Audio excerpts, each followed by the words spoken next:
नमस्कार दोस्तों, सनातन लॉजिक 9196 में आपका स्वागत है।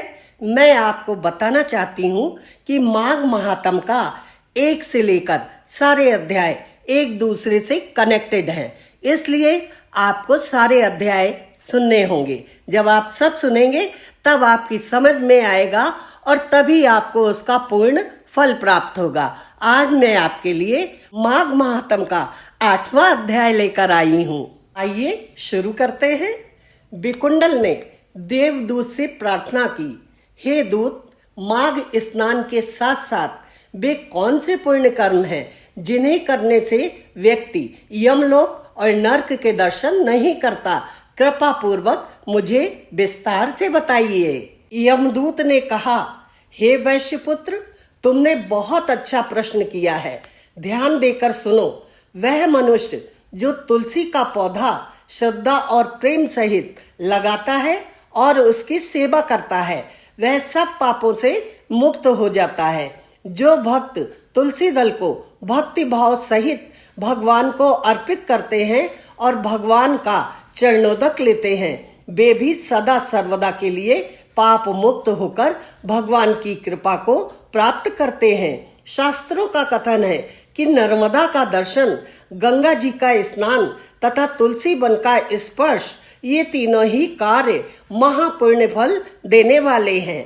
इसी प्रकार जो भक्तजन भगवान शिव को प्रसन्न करने वाले और ओम नमः शिवाय मंत्र का जाप करते हैं, भगवान शिव का भक्ति पूर्वक ध्यान करते हैं, वे भी समस्त दुखों से छुटकारा पाकर यमपाश से मुक्त होकर यह लोक तथा परलोक में सभी सुखों को भोगते हैं। देवदूत ने आगे कहा, हे मित्र विकुंडल, जो मनुष्य पेड़ पौधे और बाग बगीचे लगाते हैं तथा उनकी सेवा करते हैं और देवताओं, अतिथियों, ईश्वर भक्ति में निमग्न, भक्ति के प्रति लोगों को आकर्षित करने वाले पितरों का पूजन करते हैं, उन्हें ब्रह्मलोक की प्राप्ति होती है। हे वैश्यवर, जो ईश्वर की भक्ति के मार्ग में बाधा उत्पन्न करते हैं, दूसरों की निंदा और दूसरों से ईर्ष्या करते हैं, उनके लिए स्वर्ग में कोई स्थान निर्धारित नहीं होता है। हे वैश्यवर, जो अतिथि मध्याह्न काल में अपने घर आए, वह चाहे मूर्ख हो, पतित हो, अज्ञानी हो अथवा वेद पाठी, विद्वान या पंडित हो, उसकी हेयता और श्रेष्ठता का भेद त्याग कर उसे ब्रह्म समान ही समझना चाहिए। कोई भी वेद पाठी ब्राह्मण, कर्मकांडी ब्राह्मण अगर आपके घर आता है तो इसे ईश्वर की कृपा ही मानिए। साक्षात परमात्मा स्वरूप ब्राह्मण आपके घर आया है। श्रद्धा और भक्ति सहित अतिथि सेवा और सत्कार करने वाले भी नरक का दर्शन तक नहीं करते। जो मनुष्य भूखों को भोजन खिलाता है और प्यासों को जल पिलाता है, वह दीन दुखियों की सेवा करता है, वह भी अनंत काल तक स्वर्ग सुख प्राप्त करता है। हे मित्र, कोई अपरिचित अतिथि यदि भूख से व्याकुल होकर अपने घर पर आए तो उसका मृदु वचनों से स्वागत करते हुए उसे भोजन कराकर उसकी क्षुधा शांत करने वाला दीर्घ काल तक स्वर्ग सुख को प्राप्त करता है। गृहस्थ धर्म का विवेचन करते हुए देवदूत ने आगे कहा, हे मित्र, जो व्यक्ति अतिथि का आदर सत्कार नहीं करते हैं, उनका निरादर करते हैं, उनसे घृणा करते हैं या उन्हें देखकर मुंह फेर लेते हैं, वे घोर पाप के भागी बनकर नरक को प्राप्त करते हैं। जिस गृहस्थ के द्वार से याचक निरादित होकर या नहीं है, कहीं और जाओ अथवा मैं कुछ नहीं दूंगा इत्यादि वचन सुनकर निराश होकर लौटता है, वह गृहस्थ घोर पाप का भागी बनकर नरक की यातनाएं भोगता है। ऐसा करने वालों के सारे पुण्य और ईश्वर भक्ति व्यर्थ जाती है।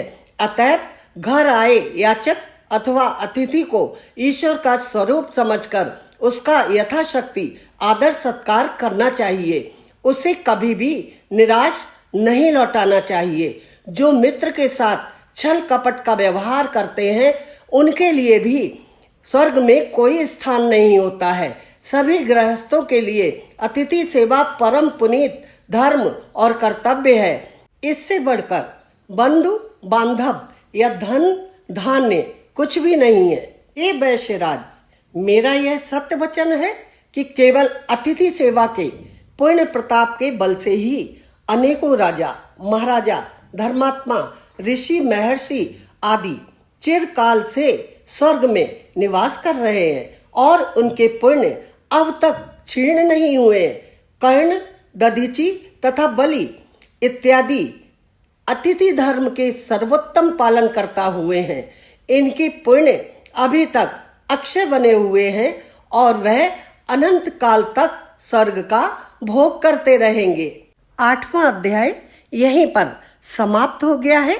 9वें अध्याय में हम आपको बताएंगे कि कौन सा दान सबसे बड़ा दान है और उस दान को करने से सीधे स्वर्ग की प्राप्ति होती है। अगर आपको हमारा ये वीडियो पसंद आया है तो लाइक के बटन को दबाइए और चैनल पर अगर आप पहली बार आए हैं तो सब्सक्राइब कर लीजिए और बेल आइकन को दबाना ना भूलें। शीघ्र ही मिलेंगे माघ महात्म के 9वें अध्याय के साथ। राधे राधे।